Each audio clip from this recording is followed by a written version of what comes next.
Hello students, कैसे हैं आप सभी लोग? बढ़िया हैं सभी। तो देखिए बच्चों, हमारा राजस्थान बोर्ड क्लास 12 में मैथमेटिक्स में चैप्टर नंबर 3 चल रहा है आव्यूह, और उसमें जो है पिछले लेक्चर में हमने प्रश्नावली 3.2 के क्वेश्चन नंबर 5 तक कर लिया था। आज हम क्वेश्चन नंबर 5 से आगे देखेंगे। तो आप सभी लोग अपनी कॉपी पेन किताब के साथ तैयार हो जाइए। अब हम देखेंगे क्वेश्चन नंबर 6। तो देखिए बच्चों, क्वेश्चन नंबर 6 क्या कह रहा है? क्वेश्चन नंबर 6 कह रहा है कि f(x) हमें दिया हुआ है, एक फलन हमें दिया हुआ है इस प्रकार से, एक आव्यूह के रूप में एक फलन दिया हुआ है f(x). हमें सिद्ध करना है कि fa fb बराबर fa प्लस b है। तो देखिए बच्चों, ये जो फलन है, ठीक है, अभी इसमें चर क्या है? x। हमें किसमें ज्ञात करना है? a व b में। तो मैं क्या करता हूं, पहले fa ज्ञात कर लेता हूं, क्योंकि जिसकी हमें जरूरत पड़ेगी वो हम ज्ञात कर लेते हैं। fa क्या होगा बच्चों? तो देखो, मैं पहले बाएं पक्ष की बात कर लेता हूं एक बार में। बायां पक्ष आपको सिद्ध करना है कि ये बायां पक्ष इस दाएं पक्ष के बराबर है। तो पहले मैं बायां पक्ष ले लेता हूं। बायां पक्ष क्या आएगा? देखिए बच्चों, बाएं पक्ष में पहले हम ज्ञात करेंगे fa। अब देखिए, जब यहां पे f के साथ x था तो यहां पे x आ रहा था। अब f के साथ a है चर में अब f के साथ क्या है? a। तो अब सब जगह क्या आएगा? a आ जाएगा। तो fa का मान क्या आएगा? cos a माइनस का sine a 0 sine a cos a 0 0 0 1। अब fb ज्ञात कर लेते हैं। तो अब क्या होगा? जहां जहां x है वहां वहां क्या आ जाएगा? b आ जाएगा बच्चों। तो चलिए fb ज्ञात करेंगे। तो cos b माइनस का sine b 0 sine b cos b 0 0 0 1। ठीक है बच्चों, ये fa आ गया, ये fb आ गया। बाएं पक्ष में हमें क्या ज्ञात करना है? fa into fb। तो fa को हम गुणा करेंगे fb से। ठीक है बच्चों, तो देखो मैं क्या देख पा रहा हूं, चलिए मैं fa fb को एक बार साथ में लिख देता हूं। तो fa मतलब cos a minus sine a 0 sine a cos a 0 0 0 1। इसको हमें गुणा करना है इससे, cos b minus sine b 0 sine b cos b 0 0 0 1। तो fa को fb से गुणा करना है हमें। तो देखो बच्चों, इसका क्रम देखूं तो ये 3 इंटू 3 क्रम का है, इसका क्रम देखूं तो ये 3 इंटू 3 क्रम का है। तो गुणा में मैंने आपको सिखाया था कि सबसे पहले तो हम ये चेक करते हैं कि हम उसे गुणा कर भी सकते हैं या नहीं कर सकते हैं। तो देखो, इसके पंक्तियों की संख्या इसके स्तंभों की संख्या इसकी पंक्तियों की संख्या के बराबर है। ये जो हिस्सा है वो इसके बराबर है। तो ये गुणा तो हो सकते हैं। तो अगर गुणा हो सकते हैं तो फिर हमने क्या देखा था कि गुणा होने के पश्चात जो आव्यूह प्राप्त होगा उसका क्रम क्या होगा? उसका क्रम ये होगा। क्या देखा था हमने कि गुणा होने के पश्चात जो आव्यूह प्राप्त होता है उसका क्रम क्या होता है? इसकी पंक्तियों की संख्या और उसकी स्तंभों की संख्या। तो मैंने आपको बता रखा है कि कहीं भी रफ में जो भी जो आव्यूह होगा उसका क्रम जो होगा उसका एक आप आव्यूह मान लिया करो। ठीक है, तो 3 इंटू 3 का आव्यूह प्राप्त होगा गुणा होने के बाद। तो मैं यहाँ पे 3 इंटू 3 का एक आव्यूह मान लेता हूं। 3 इंटू 3 का मतलब है 3 तो पंक्तियां और 3 ही स्तंभ होंगे इसमें।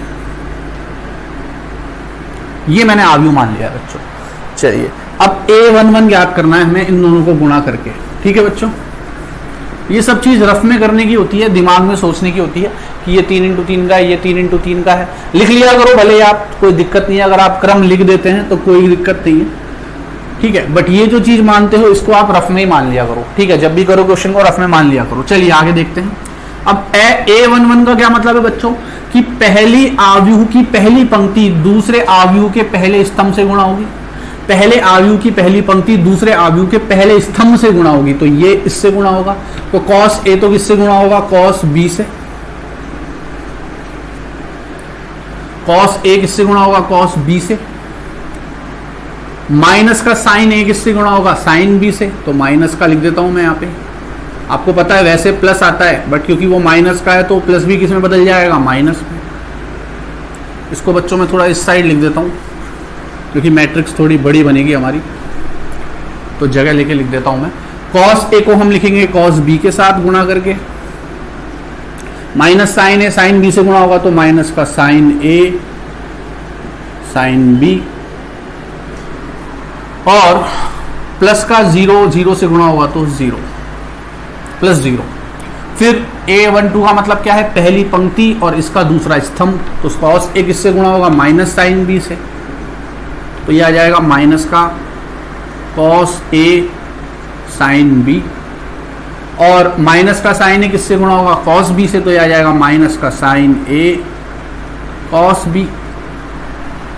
ठीक है बच्चों, और माइनस और जीरो अगर जीरो से गुणा होगा तो प्लस का जीरो, और लास्ट में जो हमारा तीसरा जो है A13 मतलब इसकी पहली पंक्ति और इसका दूसरे वाले का तीसरा स्तंभ, तो कॉस ए जीरो से गुणा होगा जीरो, माइनस साइन ए जीरो से गुणा होगा जीरो, और जीरो एक से गुणा होगा तो जीरो। ठीक है बच्चों, चलिए अब A21 याद कर लेते हैं। A21 क्या आएगा, तो देखिए बच्चों आपको पता है A21 में जो पहले आव्यूह की दूसरी पंक्ति है वह दूसरे आव्यूह के पहले स्तंभ से गुणा होगी, पहले आव्यूह की दूसरी पंक्ति दूसरे आव्यूह के पहले स्तंभ से गुणा होगी, तो साइन ए किससे गुणा होगा, कॉस बी से, तो क्या आएगा साइन ए कॉस बी, कॉस ए किससे गुणा होगा, साइन बी से, तो क्या आएगा plus cos A sine B. ठीक है बच्चों, और जीरो जीरो से गुणा होगा तो जीरो। फिर A22 का मतलब क्या है, दूसरी पंक्ति दूसरे स्तंभ से, तो साइन ए किससे गुणा होगा, साइन बी से, तो माइनस का है तो माइनस का साइन ए साइन बी। फिर कॉस ए किससे गुणा होगा बच्चों, कॉस बी से, तो प्लस का कॉस ए कॉस बी, और जीरो किससे गुणा होगा, जीरो से, तो प्लस का जीरो। और A23 का मतलब क्या है, दूसरी पंक्ति तीसरे स्तंभ से गुणा होगी, दूसरी पंक्ति तीसरे स्तंभ से गुणा होगी, तो साइन ए जीरो से गुणा होगा जीरो, कॉस ए जीरो से गुणा होगा जीरो, और जीरो एक से गुणा होगा तो जीरो। चलिए बच्चों लास्ट देख लेते हैं इसका। A31 का क्या मतलब है, तीसरी पंक्ति पहले स्तंभ से, जीरो इससे गुणा होगा जीरो, जीरो इससे गुणा होगा जीरो, और एक जीरो से गुणा होगा जीरो। तीसरी पंक्ति दूसरा स्तंभ, तीसरी पंक्ति दूसरा स्तंभ, जीरो इससे गुणा होगा जीरो, जीरो इससे गुणा होगा जीरो, और एक जीरो से गुणा होगा एक।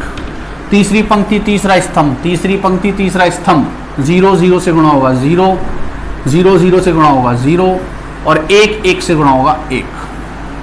ठीक है बच्चों, चलिए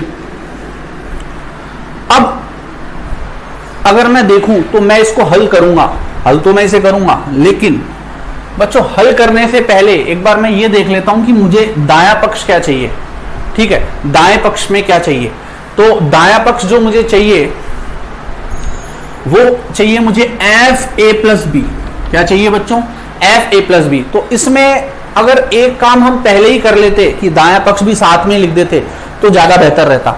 ठीक है, दायां पक्ष साथ में लिखने का क्या मतलब है बच्चों, दायां पक्ष साथ लिखने का मतलब है कि दायां पक्ष भी मैं यही लिख देता। देखो बच्चों आप पॉज करके एक बार इस स्टेप को नोट कर लीजिए, यहां तक ये और ये नोट कर लीजिए, फिर मैं इसे इरेज करके इधर दायां पक्ष लिख दूंगा। है क्या, एफ ए एफ बी को एक साथ ही तो लिखा है बस।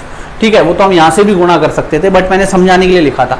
तो इसे आप पॉज कर लीजिए एक बार वीडियो को और यहां तक नोट कर लीजिए, ताकि मैं इसे इरेज करके यहां पे दायां पक्ष भी लिख सकूं, क्योंकि बिना दाएं पक्ष के बाएं पक्ष को आगे बढ़ाना थोड़ा मुश्किल हो जाता है। ठीक है, तो मैं क्या करता हूं, यहां से इसे इरेज कर रहा हूं, पॉज करके आप इसे नोट कर लीजिए। मैं इरेज कर रहा हूं, पॉज करके नोट कर लेना आप। ठीक है बच्चों, और मैं यहां दायां पक्ष भी लिख देता हूं। तो आप भी क्वेश्चन का जो हल कर रहे हैं उसमें बायां पक्ष लिख लेना, फिर दायां पक्ष लिख लेना, फिर F A into F B लिख लेना। ठीक है, चलिए दायां पक्ष क्या था हमारे पास, दायां पक्ष था बच्चों F A plus B.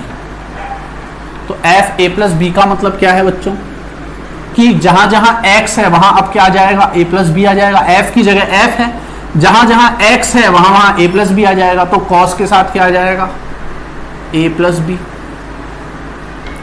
Sign के साथ क्या आ जाएगा, माइनस साइन के साथ a प्लस बी,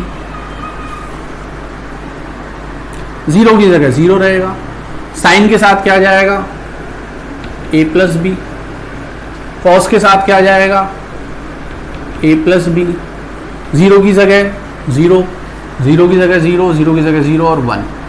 ठीक है बच्चों, तो ये एफ ए प्लस बी है, ये हमारा दायां पक्ष है। तो हमने जो बाएं पक्ष में किया ना बच्चों, बायां पक्ष जो लिया था हमने, बायां पक्ष क्या लिया था हमने, बाएं पक्ष में हमने एफ ए को एफ बी से गुणा किया है। बाएं पक्ष में यही तो किया है, एफ ए को एफ बी से गुणा किया था, अभी करके दिखाया था मैं। तो ये एफ ए को एफ बी से गुणा करने पर ये प्राप्त हुआ हमें। अब हमें क्या करना है, इस बाएं पक्ष को दाएं पक्ष के बराबर सिद्ध करना है। तो अब ये जो एफ ए को एफ बी से गुणा होने पर ये जो मुझे प्राप्त हुआ है, इसको मुझे कुछ इस तरीके से बदलना है कि मेरे पास ये दायां पक्ष आ जाए। तो इसको इस तरीके से कैसे बदलूं, ये हमारा बायां पक्ष चल रहा है। तो देखो इसको कैसे बदलेंगे, देखो मुझे यहां क्या चाहिए, कॉस ए प्लस बी। तो देखो बच्चों, cos A cos B minus sine A sine B किसका फॉर्मूला होता है, कॉस ए प्लस बी का ही तो होता है। तो मैं cos A cos B minus sine A sine B की जगह क्या लिख सकता हूं, cos A plus B. Plus का जीरो लिखने की जरूरत नहीं है क्योंकि यही आएगा। इसकी अगर मैं बात करूं तो यहां मुझे क्या चाहिए, दाएं पक्ष में माइनस का साइन ए प्लस बी। अब साइन ए प्लस बी का फॉर्मूला क्या होता है, साइन ए प्लस बी का फॉर्मूला होता है, मैं यहां लिख देता हूं, साइन ए प्लस बी का फॉर्मूला क्या होता है, sign A cos B plus cos A sine B. यही होता है बच्चों, 11th क्लास में आपने ट्रिग्नोमेट्री में पढ़ा हुआ है। ठीक है, ये फॉर्मूले भी पढ़े हुए हैं आपने। तो साइन ए प्लस बी का फॉर्मूला क्या होता है, sign A cos B plus cos A sine B. अब यहां पे इसको ये कैसे बनाए, तो देखो यहां पे मेरे पास साइन ए कॉस बी भी है और कॉस ए साइन बी भी है, बट अंतर क्या है, ये दोनों प्लस के हैं और ये दोनों माइनस के। तो इन दोनों को प्लस का बनाना है तो क्या कॉमन लेना पड़ेगा, माइनस। जब मैं माइनस कॉमन ले लूंगा तो ये दोनों का आ जाएंगे प्लस के, और जैसे ये दोनों प्लस के आएंगे तो ये और ये एक ही तो बात हो जाएगी। फिर ये पहले लिखा हुआ है, वो बाद में लिखा हुआ है, तो फिर मैं ये वाला फॉर्मूला उसमें लिख सकता हूं। तो मैं डायरेक्ट कर रहा हूं, मैं क्या कर रहा हूं, इन दोनों में से माइनस कॉमन ले रहा हूं। माइनस कॉमन लेते ही ये भी प्लस का, ये भी प्लस का, तो फॉर्मूला क्या बन गया, sign A cos B plus cos A sine B, जो कि किसका फॉर्मूला होता है, साइन, इधर लिख देता हूं थोड़ा, साइन ए प्लस बी का, और जीरो जीरो जीरो जीरो ही आएगा। ठीक है बच्चों, चलिए ये देखते हैं, sign A cos B plus cos A sine B, यही फॉर्मूला है जो अभी हमने पढ़ा था, sign A cos B plus cos A sine B. किसका फॉर्मूला होता है, sign A cos B plus cos A sine B होता है साइन ए प्लस बी का, और जीरो ऐड होगा तो यही आएगा, तो इसको लिख दिया मैंने।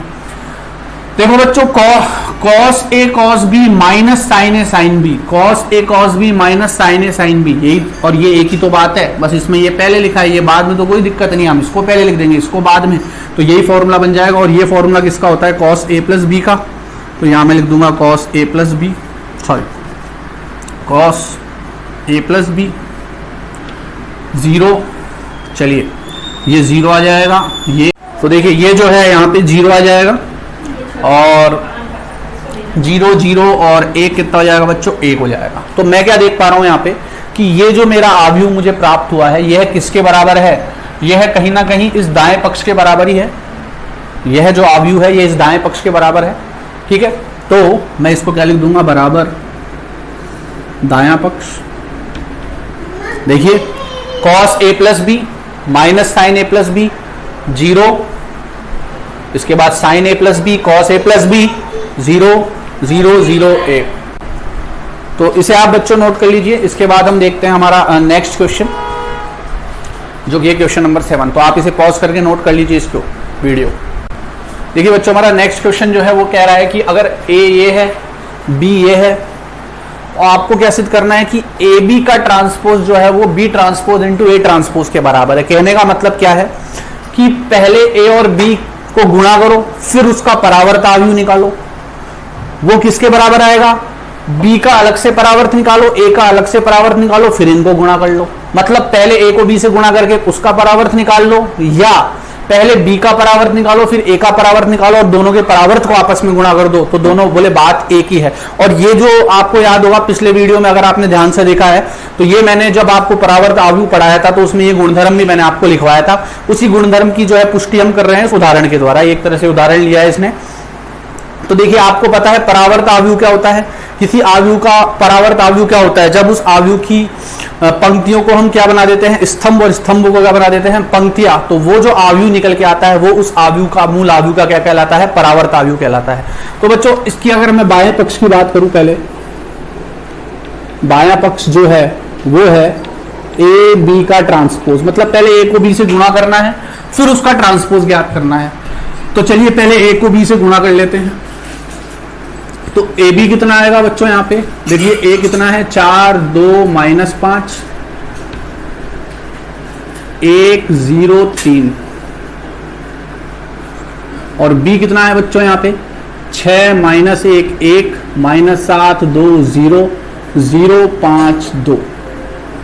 इन दोनों को हमें गुणा करना है। क्या हम इन्हें गुणा कर सकते हैं, क्या ये आवश्यक शर्त को पूरा कर रहे हैं, देख लेते हैं। ये इसका क्रम क्या है 2 × 3, 2 तो पंक्तियां और 3 स्तंभ। इसका क्रम क्या है 3 × 3, 3 पंक्तियां 3 स्तंभ। इसके स्तंभों की संख्या इसकी पंक्तियों की संख्या के क्या है, बराबर है, तो हम इसको गुणा तो कर सकते हैं।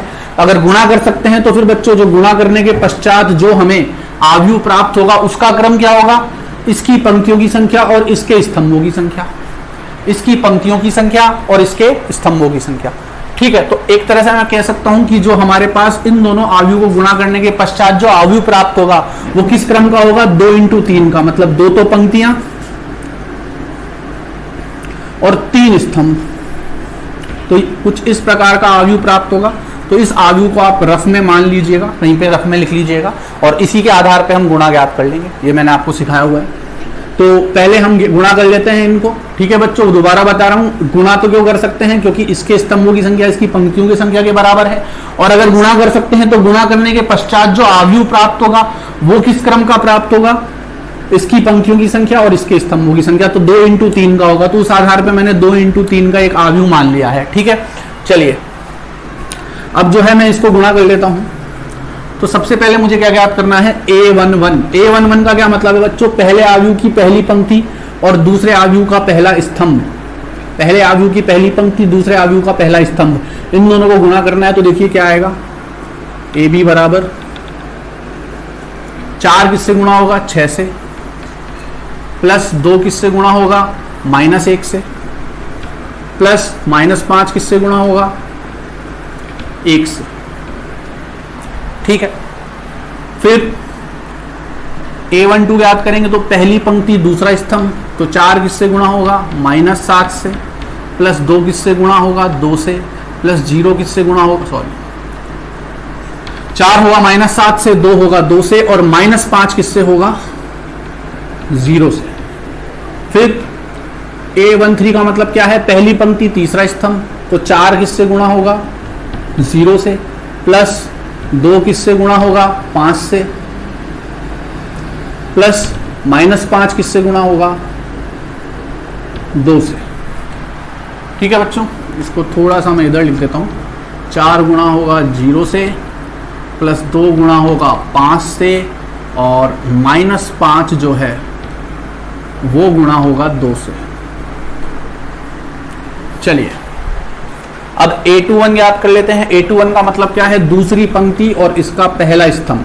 तो 1 गुणा होगा 6 से, प्लस 0 गुणा होगा -1 से, प्लस 3 गुणा होगा 1 से। ठीक है, फिर A22 का मतलब है दूसरी पंक्ति दूसरा स्तंभ, तो 1 गुणा होगा -7 से, प्लस 0 गुणा होगा 2 से, प्लस 3 गुणा होगा 0 से। और A23 का मतलब है दूसरी पंक्ति तीसरा स्तंभ, तो 1 गुणा होगा 0 से, प्लस 0 गुणा होगा 5 से, प्लस 3 गुणा होगा 2 से। तो चलिए AB कितना आता है देख लेते हैं हमारा। 6 चौक 24, 2 -1 से -2 और -5। ठीक है,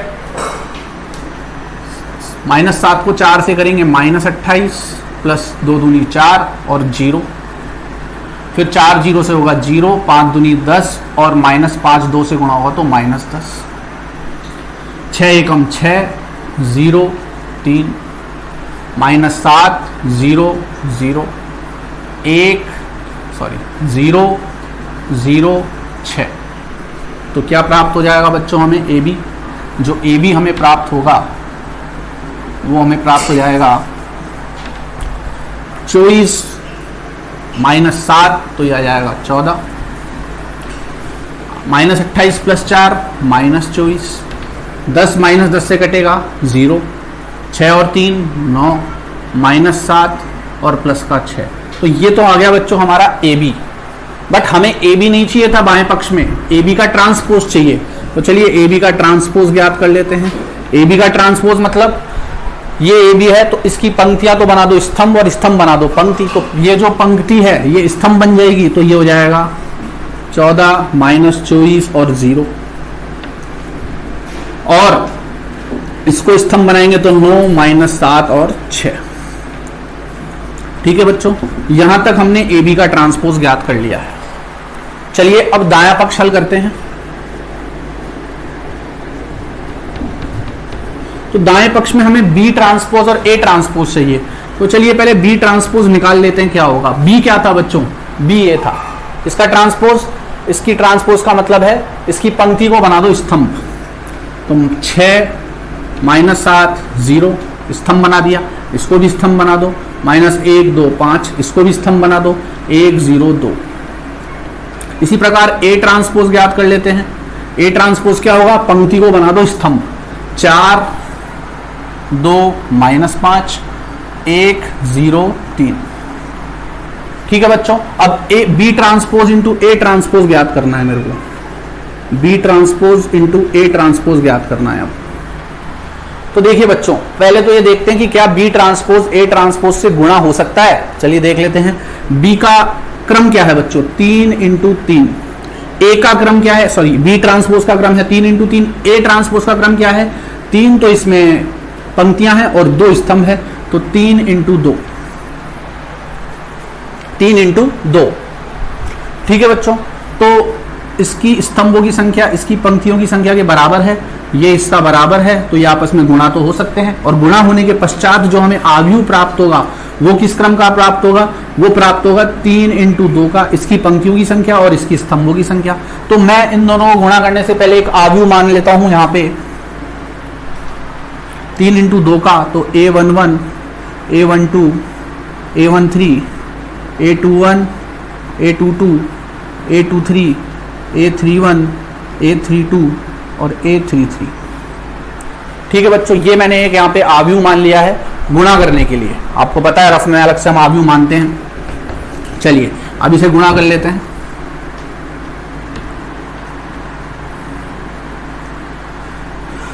तो B transpose into A transpose ज्ञात करते हैं। सबसे पहले हमें ज्ञात करना है A11। अच्छा बच्चों, यहाँ थोड़ी मैंने गड़बड़ कर दी है, ये 3 इंटू 3 का था, ये 3 इंटू 2 का था, तो आव्यूह जो प्राप्त होता वो 3 इंटू 2 का प्राप्त होता। तो 3 इंटू 2 का मतलब है पंक्तियां तो 3 परंतु स्तंभ तो 2 ही रहेंगे, क्योंकि स्तंभ तो 2 ही आएंगे। ठीक है, तो ये मानना है आपको। चलिए A11 का ज्ञात कर लेते हैं। अब A11 मतलब पहली पंक्ति पहले स्तंभ से 6 गुणा होगा 4 से, 6 गुणा होगा 4 से, माइनस 1 गुणा होगा 2 से, और 1 गुणा होगा माइनस 5 से। इसी प्रकार A12 का मतलब क्या है, पहली पंक्ति दूसरा स्तंभ, तो 6 गुणा होगा 1 से, माइनस 1 गुणा होगा 0 से, और 1 गुणा होगा 3 से। A21 याद कर लेते हैं। दूसरी पंक्ति पहला स्तंभ, माइनस 7 गुणा होगा 4 से, प्लस 2 गुणा होगा 2 से, प्लस 0 गुणा होगा माइनस 5 से। A22 दूसरी पंक्ति दूसरा स्तंभ, दूसरी पंक्ति दूसरा स्तंभ मतलब माइनस 7 गुणा होगा 1 से, प्लस 2 गुणा होगा 0 से, प्लस 0 गुणा होगा 3 से। ठीक है बच्चों, और 831 मतलब तीसरी पंक्ति पहला स्तंभ, 0 गुणा होगा 4 से, प्लस 5 गुणा होगा 2 से, प्लस 2 गुणा होगा माइनस 5 से। और 832 का मतलब तीसरी पंक्ति दूसरा स्तंभ, तो 0 गुणा होगा 1 से, प्लस 5 गुणा होगा 0 से, प्लस 2 गुणा होगा 3 से। ठीक है बच्चों, चलिए तो इसको देख लेते हैं, इसका हल क्या आएगा B transpose into A transpose का। 6 चौक 24 -2 -5 6 एकम 6 0 3 -28 +4 +0 -7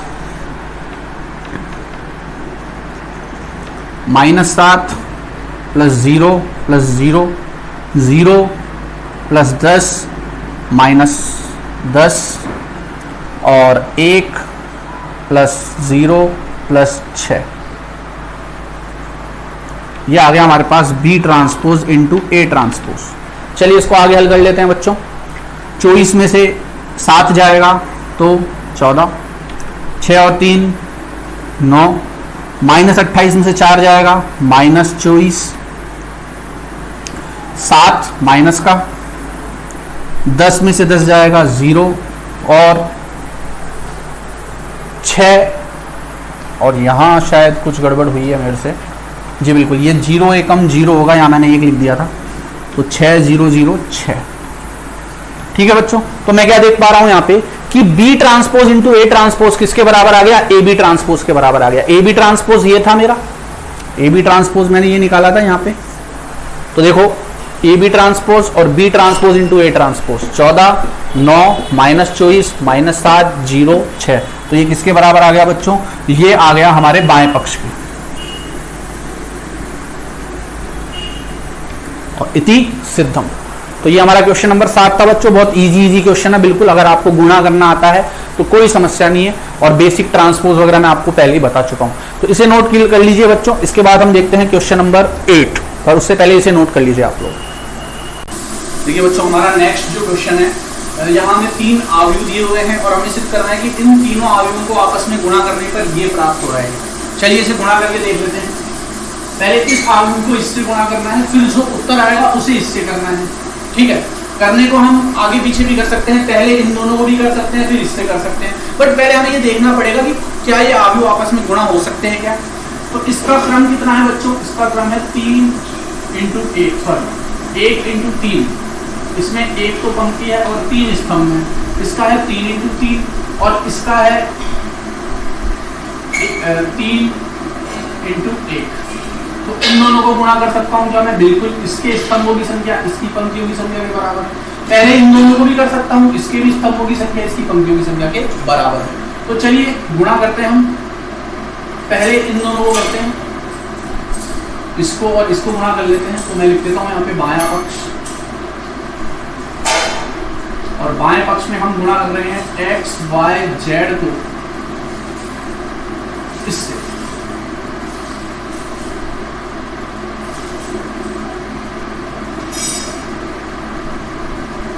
पहले इन दोनों को गुणा कर लेते हैं। देखिए इसका क्रम है, मैंने बताया आपको 1 × 3, इसका क्रम है 3 × 3। तो यहाँ इसके स्तंभों की संख्या इसकी पंक्तियों की संख्या के बराबर है, तो ये गुणा हो जाएंगे। और गुणा होने के पश्चात जो अवयव प्राप्त होगा उसका क्रम क्या होगा, 1 × 3। तो हम क्या करते हैं, 1 × 3 का एक अवयव यहाँ मान लेते हैं। यहाँ मान लेता हूँ मैं 1 × 3 का एक अवयव। 1 × 3 के अवयव को मानने के लिए हम क्या करेंगे, एक तो पंक्ति और 3 स्तंभ, तो कुछ इस तरह का आएगा। ठीक है, चलिए गुणा करते हैं। A11 का मतलब क्या है, पहली पंक्ति पहले स्तंभ से गुणा हो। x a से गुणा होगा तो ax लिख देता हूँ, y h से गुणा होगा तो hy, और z y से गुणा होगा तो yz। ये g है, सॉरी। तो z g से गुणा होगा तो gz, और बीच में प्लस तो आएगा। फिर A12 मतलब पहली पंक्ति दूसरे स्तंभ से, तो x x से गुणा होगा तो hx, प्लस by से गुणा होगा तो by, प्लस fz से गुणा होगा तो fz। फिर A13 का मतलब क्या है, पहली पंक्ति तीसरा स्तंभ, तो x g से गुणा होगा तो gx, प्लस fy से गुणा होगा तो fy, प्लस cz से गुणा होगा तो cz। ठीक है बच्चों, तो ये हमारे पास आ गए। अच्छा एक काम करता हूँ, मैं इसको यही लिख देता हूँ क्योंकि जगह उस बच जाएगी मेरे पास, इसे मैं यही लिख देता हूँ। ये जो मेरा उत्तर आया है ax plus H Y plus G Z और H X plus B Y plus F Z और G X plus F Y plus C Z. ठीक है बच्चों, इसे मैं यहां से इरेज कर देता हूं। तो ये मेरे पास आ गया इन दोनों को गुणा करने का। अब इसको किससे गुणा करना है? इसको गुणा करना है एक्स वाई जेड से। तो यहां मैं पहले इसके इधर एक छोटा सा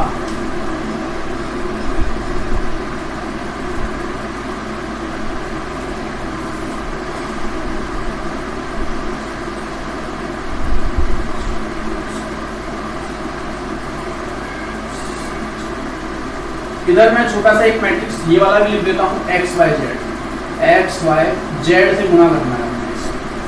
ठीक है बच्चों, इसको इससे गुणा किया तो ये आ गया। अब इसे मेरे को किससे गुणा करना है? एक्स वाई जेड से। तो इसका क्रम क्या है बच्चों? देखो इसमें तीन एक तो पूरी इसमें क्या है, एक तो इसमें है पंक्ति और तीन क्या है स्तंभ। तो इसका क्रम क्या हो गया? 1 × 3। इसमें क्या है? तीन तो पंक्तियां हैं, एक स्तंभ है, तो इसका क्रम हो गया 3 × 1। इसके स्तंभों की संख्या इसकी पंक्तियों की संख्या के बराबर है। इसके स्तंभों की संख्या इसकी पंक्तियों की संख्या के बराबर है, तो ये गुणा हो सकते हैं। और गुणा होने के पश्चात जो हमारे को आव्यूह प्राप्त होगा वो क्या आएगा? 1 × 1 क्रम का आएगा। 1 × 1 का आएगा, मतलब सिर्फ एक ही इसमें क्या होगी? स्तंभ और एक ही पंक्ति, तो सिर्फ A11 होगा इसमें। एक ही पंक्ति एक ही स्तंभ। ठीक है बच्चों, तो क्योंकि इसकी स्तंभ इसकी पंक्ति के बराबर थे तो ये दोनों गुणा हो सकते हैं, और क्योंकि ये गुणा हो सकते हैं तो जो उत्तर आएगा या आव्यूह जो आएगा गुणा करने के पश्चात उसका क्रम क्या होगा? इसकी पंक्तियां और इसके स्तंभ, मतलब 1 × 1, मतलब एक ही अवयव होगा उसमें। तो आप देख पा रहे हैं ये छेदा हमें और ये पूरा एक ही तो अवयव है। ठीक है, चलिए गुणा करते हैं बच्चों। ये दोनों आपस में गुणा होंगे। अभी मैंने आपको बताया कि इसमें जो है 1 × 1 क्रम का है, तो A11 ही आएगा इसमें। A11 का मतलब क्या है? पहली पंक्ति पहले स्तंभ से गुणा होगी। अब पहली पंक्ति पहले स्तंभ से कैसे गुणा होती है बच्चों? ये अवयव तो इससे गुणा होता है, ये अवयव इससे गुणा होता है और ये अवयव इससे गुणा होता है और बीच में 10 का चिन्ह आ जाता है। तो इस अवयव को इससे गुणा करते हैं। तो देखिए ax को x से करेंगे ax², hy को x से करेंगे hyx और gz को x से करेंगे gzx प्लस अब ये इससे होगा तो hx y से गुणा होगा तो hxy, by y से होगा तो by² और fz y से होगा तो fyz प्लस अब ये जो तीसरा अवयव है वो इस तीसरे अवयव से गुणा होगा तो प्लस लगा दिया मैंने। gx को z से करेंगे तो gzx या gxz प्लस fyz से होगा तो fyz और cz से होगा तो cz²। ठीक है बच्चों, तो ये गुणा करने के बाद हमें प्राप्त हो गया। अब इसमें स्क्वायर वाले पहले एक साथ लिख देते हैं, ax² plus by² plus cz²। ये हमने साथ लिख दिया। ठीक है, अब देखिए hyx और hxy बात तो एक ही है। hyx बोल लो या hxy बोल लो, बात तो एक ही। इसको hyx भी तो लिख सकता हूँ मैं, या इसको hxy भी तो लिख सकता हूँ। तो hxy hyx इसको वैसे hxy ही लिखना चाहिए आपको, क्योंकि पहले जो है जो अल्फाबेट में पहले आता है वो पहले ही लिखना चाहिए। ठीक है, तो hxy से जुड़ेगा तो 2hxy।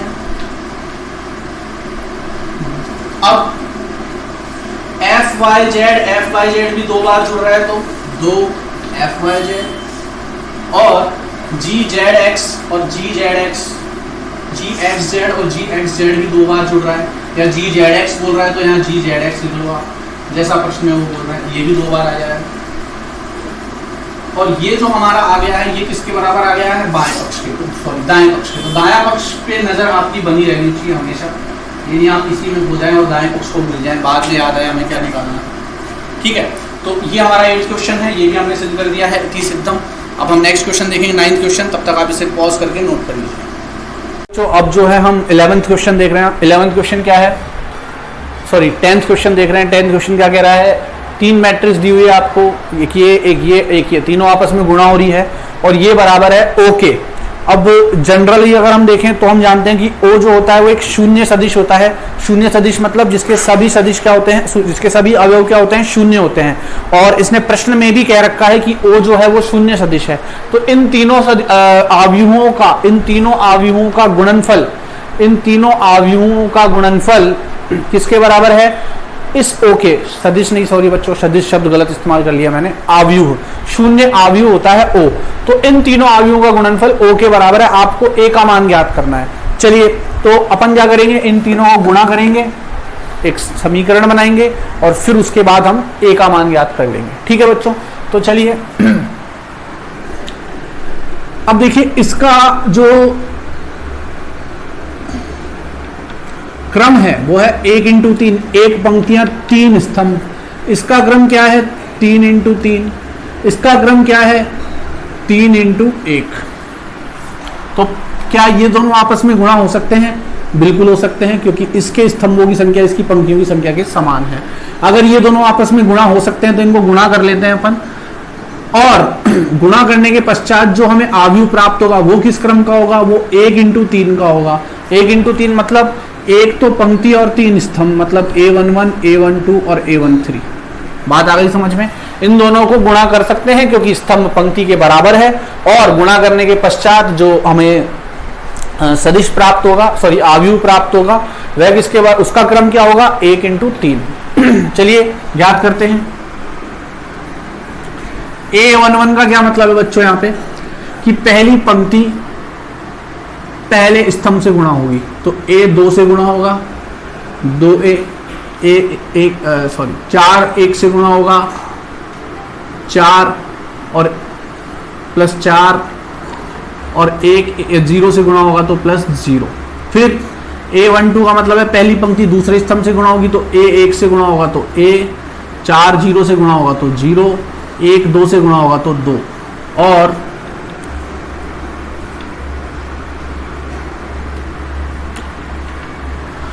A13 का मतलब है पहली पंक्ति तीसरे सदिश से गुणा होगी, तो A से गुणा होगा तो A2 से गुणा होगा तो 2A, 4 2 से गुणा होगा तो 8, और 1 -4 से गुणा होगा तो -4। अगर हल होते हैं तो इनको हल कर लेते हैं अपन। तो ये क्या बन जाएगा बच्चों, ये बन जाएगा 2A + 4, A + 2, 2A + 4। ठीक है, इसके बाद अब हम देख लेते हैं कि इस सदिश से किसको गुणा करना है, इसको गुणा करना है। तो ये सदिश जो है इसका क्रम क्या है, इस सदिश से अब इसे गुणा करना है, A4 1 को। ठीक है, तो ये जो सदिश है इसका क्रम क्या है, इसमें एक पंक्ति और 3 स्तंभ है, एक पंक्ति और 3, तो एक पंक्ति और 3 स्तंभ में तो इसमें क्रम क्या होगा, 1 इंटू 3।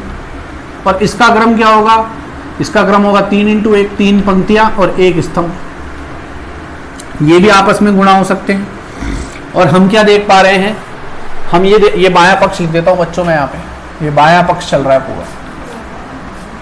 ठीक है, और हम क्या देख पा रहे हैं यहाँ पे, हम ये देख पा रहे हैं यहाँ पे कि ये दोनों बराबर हैं, तो ये गुणा हो जाएंगे, और गुणा करने के पश्चात हमें जो आव्यूह प्राप्त होगा उसका क्रम क्या होगा, 1 इंटू 1। 1 इंटू 1 मतलब एक ही पंक्ति और एक ही स्तंभ, मतलब उसमें एक ही अवयव होगा, A11।